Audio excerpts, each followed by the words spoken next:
Di sebuah pelaminan sederhana dengan hiasan bunga melati dan anyelir, seorang gadis muda berusia 22 tahun berdiri dengan senyum getir. Di sebelahnya, seorang pria renta berusia hampir 80 tahun menggenggam tangannya dengan gemetar. Sorotan kamera dan tatapan tamu yang bercampur rasa iba, sinis, dan penasaran membanjiri mereka. "Kenapa kau rela menikah dengannya?" tanya seorang warga yang nekat mendekati meski sedang dalam prosesi pernikahan. Gadis itu menoleh. Matanya berkaca-kaca. "Karena ini bukan tentang harta. Ini tentang sesuatu yang tak akan pernah kalian mengerti." Apa yang sebenarnya terjadi dengan Alia, kenapa dia mau menerima kakek tua itu menjadi suaminya? Simak ceritanya sampai selesai. Namaku Alia, seorang gadis sederhana dari sebuah desa kecil di Jawa Tengah. Hidupku tak jauh berbeda dengan teman-teman sebayaku, penuh mimpi dan harapan untuk masa depan. Namun, semuanya berubah ketika aku bertemu dengan Pak Harun, seorang pria tua yang dikenal sebagai dermawan di desa kami. Pak Harun sering membantu warga yang kesulitan, termasuk keluargaku. Ayahku adalah seorang petani yang kerap kesulitan membayar hutang karena gagal panen, sedangkan ibuku hanyalah penjual makanan di pasar. Suatu hari, saat keluargaku nyaris kehilangan rumah karena hutang yang menumpuk, Pak Harun datang membawa kabar baik. Dia bersedia membantu melunasi hutang kami. Dengan satu syarat, aku harus menikah dengannya. Aku terkejut mendengar permintaannya. Hatiku dipenuhi kebingungan dan kemarahan. Namun, di balik kemarahan itu, ada sesuatu yang tak bisa kuabaikan. Wajah kelelahan ayahku, dan air mata ibuku yang tak sanggup lagi menahan beban. Hari-hari berlalu penuh pergolakan batin. Teman-temanku mencibir dan mengejekku, menganggap aku gadis tamak yang hanya mengejar harta. Namun, aku tahu kebenarannya. Aku bukanlah orang seperti itu. Aku mendatangi Pak Harun untuk mencari kejelasan. "Kenapa harus aku?" tanyaku dengan suara gemetar. Dia tersenyum tipis. "Karena aku melihat ketulusan di matamu. Aku sudah tua, Alia. Aku hanya ingin sisa hidupku ditemani seseorang yang bisa kupastikan akan merawatku dengan ikhlas." Aku terdiam. Dalam suara dan tatapannya, aku tak melihat niat buruk atau keinginan untuk mempermainkanku. Yang kutemukan hanyalah kesepian yang mendalam, sesuatu yang tak pernah kulihat sebelumnya. Setelah berminggu-minggu berpikir, akhirnya aku mengambil keputusan besar dalam hidupku. Aku menerima lamarannya. Hari pernikahan kami tiba. Desa kecil kami mendadak ramai dengan warga yang ingin melihat langsung pernikahan kontroversial ini. Aku tahu apa yang mereka pikirkan. Bahwa aku gadis muda yang menjual diri demi uang. Tapi bagiku, ini lebih dari sekadar uang. Ini tentang menyelamatkan keluargaku. Saat aku melangkah ke pelaminan dengan kebaya putih sederhana, hatiku penuh campur aduk. Aku melirik Pak Harun yang duduk dengan tenang di sebelahku. Meskipun tubuhnya renta, ia terlihat penuh keyakinan. Sorotan kamera dan bisikan tamu mengiringi prosesi pernikahan kami. Ketika kami mengucap ijab kabul, aku merasa seperti memasuki dunia baru, dunia yang penuh tantangan dan harapan yang belum aku pahami sepenuhnya. Hari-hari awal setelah pernikahan tidaklah mudah. Aku sering merasa canggung berada di sisi Pak Harun, seorang pria yang usianya bahkan lebih tua dari kakekku. Namun, ia selalu bersikap lembut, bahkan sabar menghadapi kekakuanku. Salah satu momen yang tak pernah kulupakan adalah ketika aku melihat kamar pribadinya untuk pertama kalinya. Kamar itu penuh dengan foto-foto kenangan masa mudanya, tetapi tak ada satupun foto istrinya yang terdahulu. Aku penasaran, tetapi tak berani bertanya.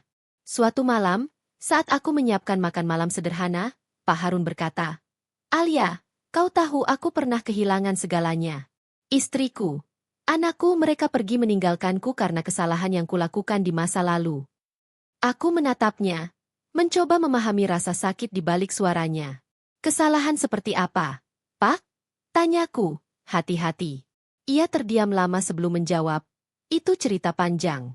Tapi kau harus tahu, kehadiranmu membuatku merasa ada kesempatan kedua untuk menebus semuanya." Kata-katanya membuatku semakin bingung, tetapi juga semakin ingin tahu. Ada sesuatu dalam dirinya yang penuh misteri, sesuatu yang membuatku merasa bahwa keputusan untuk menikah dengannya mungkin lebih besar dari sekadar menyelamatkan keluargaku. Setelah malam itu, aku sering memikirkan kata-kata Pak Harun. Dia menyebut kehilangan keluarganya karena kesalahan yang ia buat. Tapi apa sebenarnya yang terjadi? Suatu hari, Aku memberanikan diri membuka lemari kayu besar di kamarnya. Di dalamnya, aku menemukan tumpukan surat tua dan sebuah kotak kayu berukir yang penuh dengan benda-benda kenangan. Di antara isinya ada sebuah foto keluarga, menunjukkan Pak Harun yang jauh lebih muda bersama seorang wanita cantik dan seorang anak kecil. Wajah mereka tersenyum bahagia, tetapi di belakang foto itu tertulis, "Maafkan aku. Aku telah menghancurkan segalanya." Aku terhenyak membaca pesan itu. Ketika Pak Harun masuk dan melihatku memegang foto itu, ia hanya menunduk. "Kau ingin tahu ceritaku, Alia?" Tanyanya dengan suara berat. Aku mengangguk, meskipun hati kecilku ragu apakah aku siap mendengar jawabannya. Ia mulai bercerita. "Dulu, aku seorang pengusaha yang tamak. Aku terjebak dalam ambisi untuk terus mengumpulkan kekayaan. Aku mengabaikan keluargaku, hingga suatu hari mereka meninggalkanku. Aku baru menyadari kesalahan itu setelah semuanya terlambat." Kisah itu membuatku melihat Pak Harun dalam cahaya yang berbeda. Di balik tubuh tuanya yang renta, ia menyimpan penyesalan yang mendalam. Aku mulai mengerti bahwa menikah dengannya bukan hanya untuk menyelamatkan keluargaku, tetapi juga untuk memberinya kesempatan kedua. Pernikahanku dengan Pak Harun menjadi topik utama di desa. Setiap langkahku diiringi bisik-bisik, dan setiap tindakan dinilai. Namun, hal yang paling mengejutkan terjadi ketika sebuah media lokal mengangkat kisah kami. Awalnya, aku hanya berpikir liputan itu akan berlalu begitu saja. Namun, keesokan harinya, wajahku dan Pak Harun terpampang di halaman depan koran desa, dengan judul besar, "Pernikahan gadis muda dan pria lanjut usia, cinta atau materialisme." Aku merasa terpojok. Banyak orang mulai menatapku dengan lebih tajam, bahkan orang-orang terdekatku. Sepupuku, Sinta, dengan sinis berkata, "Jadi sekarang kamu terkenal karena menikahi orang tua kaya, ya?" Aku hanya terdiam.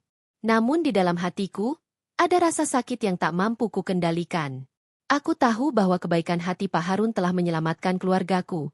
Tetapi mengapa aku harus menjadi sasaran kebencian? Di sisi lain, Pak Harun tetap tenang. Orang-orang hanya melihat apa yang mereka ingin lihat. "Alia, yang penting kau tahu kebenarannya," katanya lembut sambil menggenggam tanganku. Namun, tekanan itu semakin berat ketika keluargaku sendiri mulai mengkhawatirkan keselamatan kami. Mereka merasa Pak Harun hanya menggunakan nama keluargaku untuk menyembunyikan sesuatu yang besar, mungkin skandal di masa lalunya. Hari-hariku semakin berat. Tekanan sosial dan tudingan membuatku ingin menyerah. Tetapi aku tetap bertahan. Aku tahu, di balik semua ini, ada alasan yang lebih besar mengapa aku memilih jalan ini. Suatu malam, saat aku sedang membersihkan rumah, aku menemukan amplop coklat besar di laci ruang tamu. Amplop itu tergeletak di antara buku-buku tua milik Pak Harun. Dengan hati-hati, aku membukanya. Di dalamnya terdapat dokumen tanah, sertifikat perusahaan, dan surat perjanjian. Surat itu berisi perjanjian bahwa seluruh harta kekayaan Pak Harun akan diwariskan kepadaku setelah ia meninggal dunia. Hatiku berdegup kencang. Mengapa ia tidak pernah memberitahuku tentang ini? Ketika Pak Harun pulang, aku langsung menanyakannya. "Kenapa Bapak tidak pernah cerita soal ini?" Tanyaku dengan nada penuh kekecewaan, menunjukkan surat itu. Ia terdiam lama, sebelum akhirnya berkata, "Alia, aku tahu kau bukan gadis yang materialistis. Itulah sebabnya aku tidak ingin kau merasa terbebani oleh ini. Aku hanya ingin memastikan kau tidak akan hidup dalam kesulitan, apapun yang terjadi padaku." Aku merasa terluka sekaligus bingung. Hati kecilku percaya bahwa Pak Harun tulus, tetapi dokumen itu membuatku bertanya-tanya, apakah ada sesuatu yang disembunyikannya? Malam itu, aku mendengar tangisan pelan dari kamar Pak Harun. Ketika aku mengintip, aku melihatnya duduk di atas sajadah, memohon ampun pada Tuhan. Ia terlihat begitu rapuh, seperti seseorang yang menanggung dosa besar yang belum termaafkan. Keesokan harinya, Pak Harun mengajakku ke sebuah tempat yang selama ini tak pernah ia bicarakan, sebuah pemakaman tua di pinggir desa.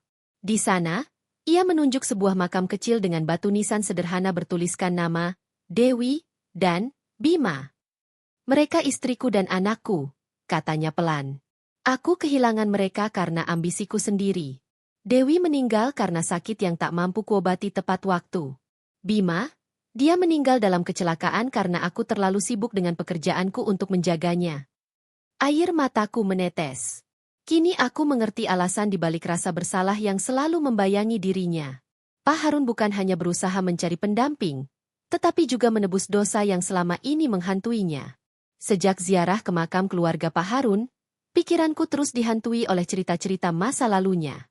Aku mulai mempertanyakan segalanya. Pernikahan kami, keputusan yang kuambil, dan bahkan niatku sendiri. Apakah aku menikah dengannya benar-benar karena ingin membantunya menebus dosa? Atau, tanpa sadar, aku tergoda oleh keamanan yang ia tawarkan? Malam itu, saat aku sedang duduk di teras rumah, suara langkah kaki Pak Harun mendekat. Ia membawa 2 cangkir teh hangat dan duduk di sampingku. Kau tampak gelisah akhir-akhir ini, Alia. Apa yang kau pikirkan? Tanyanya lembut. Aku terdiam, menatap bulan yang menggantung di langit gelap. Akhirnya, aku mengumpulkan keberanian untuk bertanya, Pak, apakah kau pernah menyesal menikahi aku? Ia terlihat terkejut, tetapi senyumnya tetap tenang. Tidak pernah. Kau adalah anugerah terbesar dalam hidupku setelah semua yang hilang. Tapi aku tidak yakin aku cukup baik untukmu, kataku lirih. Aku merasa bahwa aku hanyalah pelarian untuk rasa bersalahmu. Aku takut menjadi beban, dan aku takut semua ini tidak nyata. Pak Harun terdiam lama, sebelum akhirnya berkata, Alia, aku tidak pernah memintamu untuk menyelamatkanku. Kehadiranmu bukan untuk membayar dosaku, tapi untuk memberikan kebahagiaan baru. Kalau kau merasa tak nyaman, aku tak akan memaksamu bertahan. Kata-katanya menghancurkan hatiku. Bagaimana aku bisa meninggalkannya setelah semua yang kami lalui? Tetapi, semakin aku memikirkannya, semakin aku merasa terjebak dalam dilema yang tak berujung. Semakin hari, aku merasa beban di hatiku semakin berat. Ada malam-malam di mana aku ingin lari, meninggalkan semua ini dan kembali ke kehidupanku yang sederhana sebelum menikah. Tetapi ada juga saat-saat di mana aku melihat sisi lain dari Pak Harun, kebaikan dan cinta yang tulus yang ia berikan, meskipun ia tak pernah memintanya kembali. Konflik batin itu memuncak ketika keluargaku datang ke rumah. Mereka meminta aku untuk mempertimbangkan kembali pernikahan ini. Alia, apa kau benar-benar bahagia? Apa kau yakin keputusan ini bukan karena tekanan dari kami? Tanya ibuku dengan suara bergetar. Aku hanya bisa menangis. Aku tak tahu apa jawaban yang benar. Semua terasa seperti simpul yang tak mungkin kuurai.